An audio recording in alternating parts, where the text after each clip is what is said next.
అప్పుడు ఆ రాజు వెంటనే దేశంలోనే గొప్ప శిల్పులని పిలిపించి ఆలయ నిర్మాణం మొదలుపెడతారు.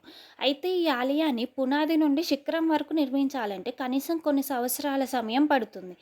కానీ రాణి ఆలయ శిఖరం చూస్తే కానీ ఉపవాసం విరమణ చేయనని మొక్కారు. అంతకాలం రాణి ఉపవాసం ఉండడం సాధ్యం కాదు కాబట్టి ఒక మహాశిల్పి అయిన కొకాసా ఒక ఉపాయం చేస్తాడు. అది ఏంటంటే ఆలయాన్ని కింద నుండి కాకుండా కొండపై నుండి కిందకి చెక్కడం ప్రారంభించమని చెప్తారు.